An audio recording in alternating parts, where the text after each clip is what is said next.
Ang lambot-lambot niya. Super yummy. Kaya binabalik-balikan ang aking ensaymada. Hi guys! Welcome back to my channel. So, in today's video guys, is all about my kumikitang pangkabuhayan dito sa New Zealand. Ayan. Part 3. Meron na kasi ako mga film na in-upload ko, yung mga tinitinda ko. And this time, marami kasi akong order. Ano siya, puro 4 na ube cheese pandesal at dalawang ensaymada. Ayan. Pang-upload guys. Wala na kasi akong ma-content. So, ayan, ipapakita ko sa inyo yung mga tinda ko and after I bake it and how I ice the ensaymada. So, ipakita ko muna sa inyo yung mga dough na ginawa ko. Ginawa ko siya yesterday para overnight, umalsa siya, alsadong-alsado siya. Tapos, ngayon, kinabukasan, this day, i-bake ko na lang siya. O, diba? So, pakita ko na sa inyo yung mga tinapay, guys. So, ayan. Dito ko siya nilagay. Ayan, sa lamesa. Ayan. Alsadong-alsado siya. O, diba? Ayan. Then, dito tayo sa kitchen.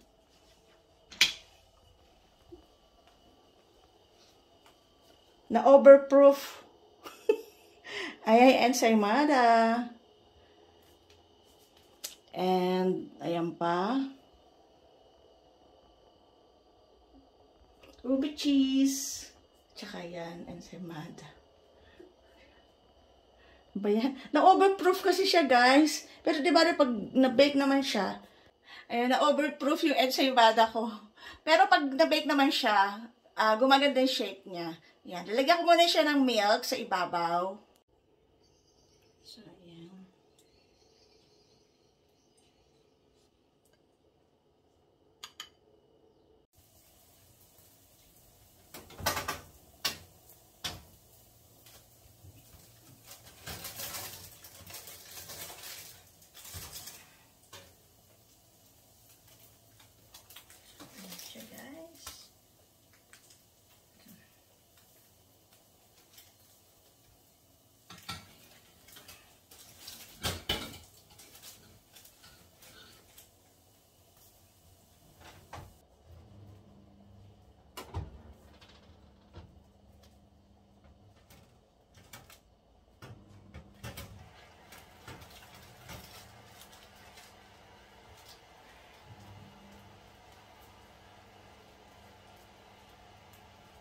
Oh, ang ganda. Ang ganda-ganda niya, oh.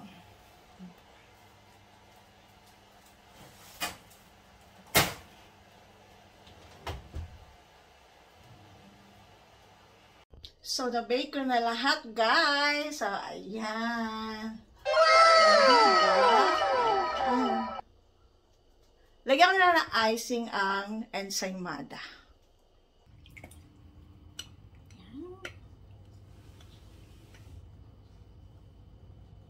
Yung butter at icing sugar lang siya. Ayan.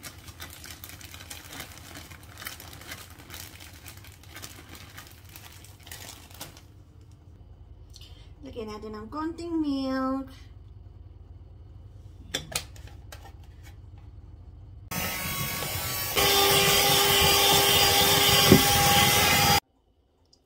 So, ayan. Lalagyan ko siya ng palaman. So, diba? Ay, palaman. Ano pala? Icing.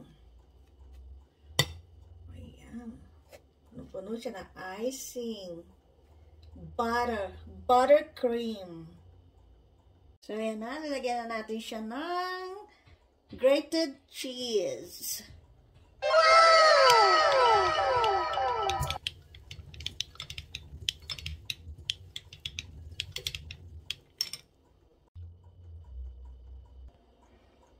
So, ayan. Kuha tayo ng konti.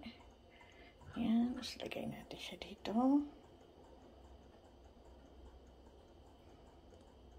O, diba? So, ayan na. O, ayan. Cheese overload. Wow! Diba guys? Cheese overload. Daming cheese niyan. Kaya, at saka super soft siya. Ang lambot-lambot niya. Super yummy. Kaya binabalik-balikan ang aking ensaymada. Ayan.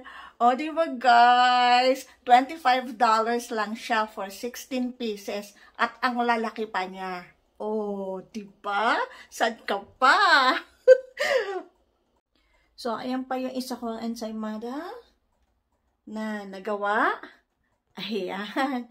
So, hanggang dito na lang guys, natatapos ang aking vlog, ang aking kumikitang pangkabuhayan dito sa New Zealand. Ayan. Thank you for watching guys. Sa mga bago dyan, don't forget to subscribe on my channel. Keep safe everyone. Bye. Thank you for watching.